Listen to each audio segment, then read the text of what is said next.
നമസ്കാരം. Punch EV വാങ്ങിയിട്ട് 15 ദിവസമായി.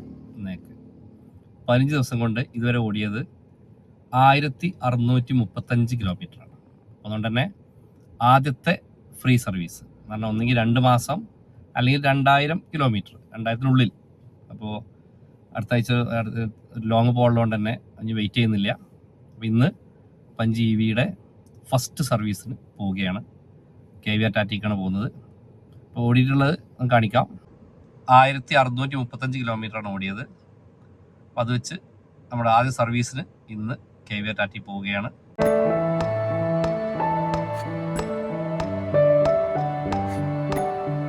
അങ്ങനെ നമ്മൾ സർവീസ് കഴിഞ്ഞു. ആദ്യ സർവീസ് 1650 കിലോമീറ്റർ കഴിഞ്ഞപ്പോൾ സർവീസ് ചെയ്തു. ഏകദേശം ഒരു 1.5 മണിക്കൂർ കൊണ്ട് സർവീസ് ചെയ്ത് കിട്ടി. സർവീസിൻ്റെ ബില്ല് എന്ന് പറയുന്നത് 0 ബില്ലാണ്. അതിന് താഴെ സാധനം എഴുതിയിട്ടുണ്ട്, കണ്ടോ. ഇതിൽ ഞാനൊന്ന് മനസ്സിലാക്കിയൊരു കാര്യം എന്ന് വെച്ചാൽ, നമ്മൾ ഈ സർവീസ് സ്റ്റേഷൻ, മിക്ക സർവീസ് സ്റ്റേഷനിലും അത് ഏതിൻ്റെ ആയാലും അവിടേക്കുള്ള പ്രശ്നം എന്ന് വെച്ചാൽ വാഷിംഗ് ആണ് പെൻഡിങ് ആവണത്. ഇപ്പം എന്നോടൊന്ന് പറഞ്ഞതെന്ന് വെച്ചാൽ, വാഷിംഗ് ആവണമെങ്കിൽ ഇന്ന് ചിലപ്പോൾ വണ്ടി കിട്ടില്ല, തിരക്കാണ്. എല്ലാ സർവീസ് സ്റ്റേഷനിലും ഇതാണ് അവസ്ഥ. അപ്പം എനിക്ക് ഈ കമ്പനിയോട് പറയാനുള്ളത്, നിങ്ങൾ സർവീസിന് കയറ്റുന്ന വണ്ടികൾ എന്ത് ചെയ്യണം, വാഷിങ്ങിന് ഒരു 1-2 യൂണിറ്റ് പുതിയത് ഇട്ടിട്ട് അവിടെ കുറച്ച് ആളെ സ്റ്റാഫിനെ വെച്ചിട്ട് സ്പീഡാക്കുക. ഇത് വാഷിങ്ങിന് വേണ്ടി 8-10 വണ്ടികൾ ഇങ്ങനെ ലൈനായിട്ട് കിടക്കുക. ഞങ്ങൾ അതിനിങ്ങനെ വെയിറ്റ് ചെയ്തിരിക്കുകയാണ്. അപ്പോൾ ഞാൻ എന്ത് ചെയ്തു, ഇന്ന് വാഷിങ് വേണ്ട, തൽക്കാലം അവിടെ ബില്ലിൽ എഴുതിപ്പിച്ചു വാഷിങ് പെൻഡിങ് എന്ന് എഴുതിപ്പിച്ചു. ഇനി ഈ വാഷിങ് എനിക്ക് എപ്പോഴാണോ ഫ്രീ ആവുന്നത്, എപ്പോഴാണ് വേണ്ടത്, അപ്പോൾ കൊണ്ടുപോയിട്ട് വാഷ് ചെയ്യിക്കും. അപ്പോൾ ഇങ്ങനെ ഈ വാഷിങ്ങിൻ്റെ കാര്യം എല്ലാ സർവീസ് സ്റ്റേഷനും പ്രത്യേകം ശ്രദ്ധിക്കുക, എല്ലാ കമ്പനികളും ശ്രദ്ധിക്കുക.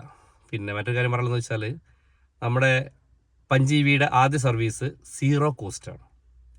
നമുക്ക് 1 രൂപ ചിലവ് വന്നിട്ടില്ല, ഫുൾ 0 കോസ്റ്റാണ്. ഇനി അവർ പറഞ്ഞ ഉപദേശങ്ങളെന്ന് വെച്ചാൽ, ഒന്ന് ഏറ്റവും ശ്രദ്ധിക്കേണ്ടത്, എല്ലാ 4000-ലും വണ്ടി അലൈൻമെൻറ്റ് കറക്റ്റായി ചെയ്യുക. EV വണ്ടികൾ ഏറ്റവും ശ്രദ്ധിക്കേണ്ടത് അലൈൻമെൻറ്റാണ് 4000 ചെയ്യുക. ഇനി എനിക്ക് സർവീസ് ചെയ്യാനുള്ളത് 7500-ലാണ്. ഇതാ നോക്കൂ, അവരുടെ അടയാളപ്പെടുത്തി വെച്ചിട്ടുണ്ട്. ഒന്നുകിൽ 7500 കിലോമീറ്റർ, അല്ലെങ്കിൽ 12/9, 5 മാസം കഴിഞ്ഞിട്ട്. 5 മാസം അല്ലെങ്കിൽ 7000 കിലോമീറ്ററാണ് അടുത്ത സർവീസ് വരുന്നത്. അപ്പോൾ അതുവരെ അലൈൻമെൻറ്റ് മാത്രം ശ്രദ്ധിക്കുക എന്നൊറ്റ ഉപദേശം നൽകിയിട്ടുള്ളൂ. ഇത് നമ്മുടെ എല്ലാവരും ചോദിച്ചിരുന്നു, KVRൻ്റെ ഒരു ഓഫറുണ്ട്, അത് കിട്ടി വെച്ചിരുന്നു. അതിൻ്റെ ലിക്വിഡറാണ്. പഞ്ച് EVയുടെ നമ്പർ കിട്ടിയിട്ടുണ്ട്. നമ്പർ പറയുമ്പോൾ നമ്മൾ ലേലമണി ഉണ്ടായിട്ടില്ല, പക്ഷേ ബുക്ക് ചെയ്ത് കിട്ടിയതാണ്. ഏതാണ് നമ്പർ നോക്കാം. ആ നമ്പറിലേക്ക് എത്താനുള്ള കാരണം, ഇവിടെ നമ്മുടെ ഇന്നോവയുടെ നമ്പർ 5995 ആണ്. അപ്പം അതുകൊണ്ട് അടുത്ത വണ്ടിക്ക് എന്ത് ചെയ്തു, പുതിയ നമ്പർ കൊടുത്തത് നോക്കാം, 5996. ഓക്കെ, അപ്പോൾ ഒന്ന് 5995-ഉം മറ്റൊന്ന് 5996. ഇതാണ് നമ്മുടെ പുതിയ പഞ്ച് EVയുടെ നമ്പർ. അപ്പോൾ ഇന്ന് സർവീസിന് പോയപ്പോൾ കമ്പനിയിൽ നിന്ന് അവർ നമ്പർ സെറ്റ് ചെയ്ത് വെച്ചു. ഇതോടെ നമ്മുടെ രജിസ്ട്രേഷൻ്റെ പണികളൊക്കെ പൂർത്തിയായിട്ടുണ്ട്.